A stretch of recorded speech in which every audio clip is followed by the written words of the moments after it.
Women's world cup का जो सफर था भारतीय विमेंस टीम का, वो अब खत्म हो चुका है। सेमीफाइनल में उम्मीदें थी कि एक बड़ा उलटफेर करने में टीम इंडिया कामयाब होगी, लेकिन ऐसा हुआ नहीं। लेकिन इसके बहुत नजदीक हम आए और हम मौजूदा वर्ल्ड चैंपियन ऑस्ट्रेलिया टीम को हराने के बिल्कुल दहलीज पर खड़े थे, लेकिन उसी वक्त हमारी टीम पूरी बिखर गई और हम हार गए। पता है चुभता कब है? चुभता तब है ज्यादा जब आपको पता होता है कि यह मैच आप जीत सकते थे और उसके बाद भी आप हार जाएं। आपको यह मालूम था कि आज शाम को जब मैं घर पहुंचूंगी या पहुंचूंगा और जब मैं आराम से जब अपनी चाय या कॉफी या डिनर करूंगा या करूंगी और जीत वाली जो फीलिंग है वो आज उसके साथ मेरा जो है समय कटने वाला है, वो आपके हाथ से जब निकल जाता है और आपको पता है और जो वो ख्याल आता है कि क्या कर दिया मैंने, ये जीता हुआ मैच जो था वो हाथ से निकाल दिया। कुछ ऐसा ही टीम इंडिया के इन महिला खिलाड़ियों को आज महसूस होने वाला है। फटाफट मैं पूरा मैच रिपोर्ट आपको देता हूं, हुआ क्या क्या। पहले आज ऑस्ट्रेलिया ने टॉस जीता और पहले बल्लेबाजी करने का उन्होंने फैसला किया और जो उनकी शुरुआत थी वो बड़ी धीमी थी। उन्होंने पावर प्ले में 6 ओवर में 43 रन बनाए, कोई विकेट उन्होंने नहीं खोया।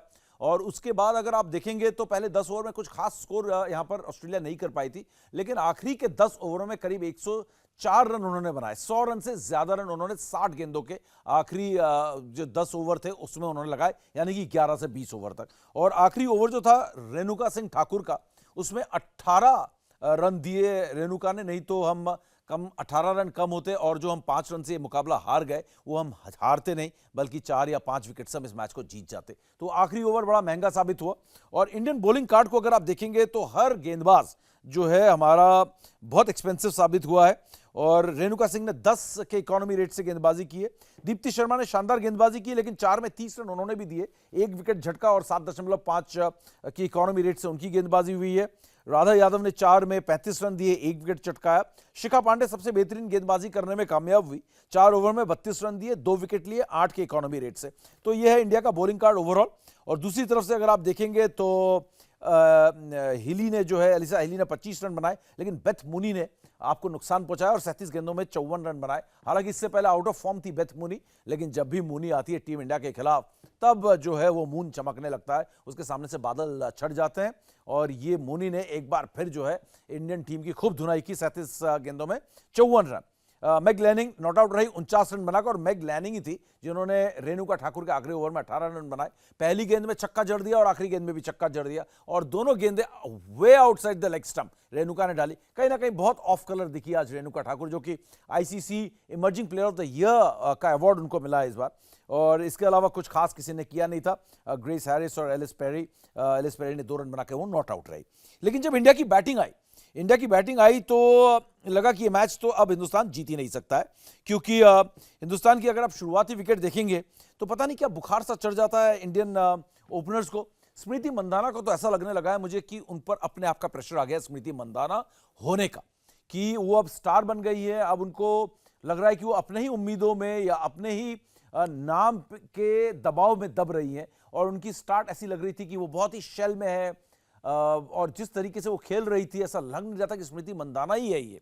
ऐसा लग रहा था कि कोई निचले क्रम की बल्लेबाज है, और लगातार स्ट्रगल करती रही। और एशली गार्डनर जो हमेशा उनका विकेट लेती है, पिछले का जितने समय से वो खेल रहे 3 या 4 बार एशले गार्डनर जो है स्मृति मंदाना को आउट कर चुकी है। स्मृति मंदाना जो कि 3.5 करोड़ में बिकी, वो सिर्फ 2 रन बनाकर आउट हो गई, तो झटका तो टीम इंडिया को था ही। उससे पहले शफाली वर्मा जो कि लड़कियों की क्रिकेट की, महिला क्रिकेट की वीरेंद्र सहवाग कहलाती है, अंडर 19 की कैप्टन है, वर्ल्ड कप भी जीता, 9 रन बना के वो आउट हुई 6 गेंदों में 9 रन बनाकर। और दोनों ही बड़े अगर आप देखो एलबीडब्ल्यू हुए हैं। अगर मैं बात करूं अगर शफाली वर्मा का, तो ऐसा लग रहा था वो शायद आउट नहीं है, लेकिन अंपायर ने आउट दिया और हल्के से गेंद जो थी टच कर रही थी, लेकिन अंपायर्स कॉल था एलबीडब्ल्यू, डीआरएस लिया था। और उसके बाद स्मृति मंदना का भी यही हुआ, एलबीडब्ल्यू वो हुई, वो स्पेस ढूंढ रही थी, ऐसा लगा बैट से लग के गेंद आई है, लेकिन जब स्लो मो में जब हमने डीआरएस में देखा तब देखा कि पैड से बैट में लगी, बैट से फिर पैड में लगी, और वो क्लीन प्लम आउट थी एलबीडब्ल्यू। और इसी तरीके से अगर टीम इंडिया का फॉलो विकेट्स देखेंगे तो 11 पर 1 विकेट गिर गया, उसके बाद 15 पे दूसरा और 28 पे तीसरा यास्तिका भाटिया को आज मौका मिला था खेलने का, लेकिन उसका कोई फायदा नहीं उठा पाई, 7 गेंदों में सिर्फ 4 रन बना पाई। लेकिन उसके बाद आया टर्न अराउंड। उसके बाद वो जेमिमा रॉड्रिक्स हमें देखने को मिली जिसकी मैं हमेशा उम्मीद करता था। जो जेमिमा रॉड्रिक्स में टैलेंट मैंने देखा, आज वो टैलेंट जेमिमा रॉड्रिक्स का मैदान पर मैंने देखा, एक बड़े मौके पर। जब उनको देखा है तो ऐसे हाई प्रेशर मैच में मैंने जमीमा को इतना अच्छा खेलते हुए नहीं देखा, बाकी मैचेस में देखा है। और मैंने कई बार उनकी आलोचना भी की है क्योंकि इंस्टा में वो बहुत एक्टिव रहती हैं। तो इंस्टा पर मैंने एक बार पॉइंट आउट भी किया था, इंस्टा पे हीरो और मैदान पे जीरो नहीं चलेगा। इंस्टा पे आप अपने आप हीरो बन जाओगे, अगर रन मैदान में बनाओगे तो इंस्टा पर इंपैक्ट बहुत जबरदस्त होगा। और आज यही कुछ जमीमा ने किया। और अब आप देखो चौथे विकेट के लिए उन्होंने 69 रनों की साझेदारी की यहां पर हरमनप्रीत के साथ, लाजवाब साझेदारी। और आज रॉड्रिग्स का अगर स्कोर देखेंगे, दुर्भाग्यशाली रही, बहुत बाउंसर थी वो, उसमें आउट हुई।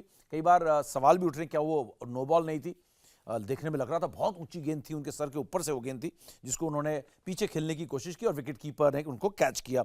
रॉड्रिग्स ने 24 गेंदों में 43 रन बनाए और कुल 2 डॉट गेंद खेली और 6 चौके उन्होंने लगाए जमीमा रॉड्रिग्स ने। जी हाँ, 43 रन 24 गेंदों में 6 चौकों के साथ। और शुरुआत से जमीमा अटैकिंग दिखी। यही जमीमा इंग्लैंड के खिलाफ लास्ट लीग मैच में अगर देखते हैं, आयरलैंड से पहले वाले में, वहां पे जमीमा ऐसा लग रहा था कि वो एक गेंद नहीं कनेक्ट कर पा रही थी और मुझे लग रहा था इसको हो क्या गया जमीमा को। लेकिन आज जमीमा ने जो प्रदर्शन किया है उससे उम्मीदें जगी हैं।